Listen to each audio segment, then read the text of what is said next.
Eropa kembali berada di ujung tanduk. Rusia meluncurkan serangan udara terbesar sejak awal invasi ke Ukraina, memicu respon militer dari NATO. Jet-jet tempur Polandia terbang di langit perbatasan. Apakah ini awal dari Perang Dunia III? Hari Rabu 9 Juli 2025, dini hari yang seharusnya tenang, berubah menjadi mimpi buruk bagi warga Ukraina. Rusia melepaskan 728 drone kamikaze, 6 rudal balistik hypersonic Kinzhal, dan 7 rudal jelajah. Total 741 senjata udara dalam satu malam. Ini adalah serangan udara terbesar sejak invasi dimulai pada Februari 2022. Presiden Ukraina Volodymyr Zelensky menyebut serangan ini sebagai paling signifikan dan terjadi di tengah upaya diplomasi damai yang sedang digagas oleh negara-negara besar dunia. Negara NATO langsung merespon cepat. Polandia, tetangga langsung Ukraina, mengumumkan kesiapan militer tingkat tertinggi. Jet tempur dikerahkan, sistem radar dan pertahanan darat diaktifkan, seluruh unit tempur di wilayah timur diperintahkan bersiap. Komando Militer Polandia menyebut ini sebagai respon terhadap ancaman langsung dari rudal dan drone Rusia yang menghujani wilayah Ukraina hanya beberapa kilometer dari perbatasan NATO. Pertanyaannya, apakah ini sudah melanggar batas NATO? Dalam pasal 5 Traktat Atlantik Utara, disebutkan bahwa serangan terhadap satu negara anggota NATO adalah serangan terhadap seluruh aliansi.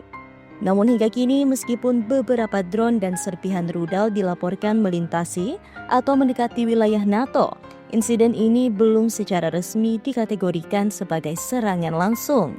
Tapi tensinya semakin dekat, garis merah tinggal sejengkal. Sementara itu di Ukraina, kehancuran semakin luas. Sasaran utama serangan Rusia kali ini adalah kota Lutsk, hanya beberapa kilometer dari Polandia. Khmelnytskyi, lokasi strategis di barat laut. Kiev, Dnipro, Kharkiv, dan Mykolaiv di wilayah tengah dan selatan. Menurut laporan militer Ukraina, 7 rudal jelajah berhasil ditembak jatuh. Sekitar 300 drone Shahed berhasil dicegat. Tapi lebih dari 400 drone lainnya berhasil menembus sistem pertahanan, menyebabkan kerusakan besar pada infrastruktur sipil dan militer. Mayoritas drone yang digunakan adalah Shahed buatan Iran yang kini menjadi tulang punggung serangan jarak jauh Rusia. Yang paling menakutkan, rudal hypersonic Kinzhal, senjata yang sulit dicegat karena kecepatannya mencapai Mach 10. Sistem pertahanan Ukraina seperti Patriot, NASAMS, dan Iris-T bekerja maksimal, namun jumlah serangan yang masif membuat beberapa sektor jebol. Muncul dua kubu dalam respon global. Negara-negara Eropa Timur seperti Polandia, Rumania, dan negara Baltik sudah bersiap tempur. Sementara negara-negara besar NATO lainnya masih berupaya menahan eskalasi dan menghindari perang terbuka dengan Rusia. Namun situasinya semakin tak terkendali. Serangan kali ini terjadi saat diplomasi damai sedang diupayakan, tapi Rusia justru mengabaikan semua negosiasi dan melanjutkan taktik militernya.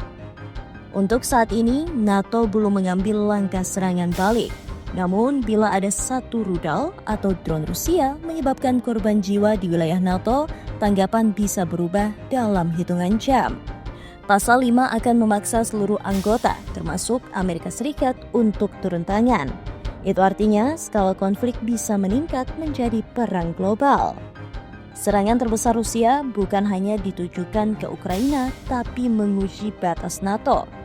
Kesiapan militer Polandia, peringatan dari Rumania, dan kecemasan di Eropa Timur, semuanya mengindikasikan satu hal, perang bisa menyebar kapan saja.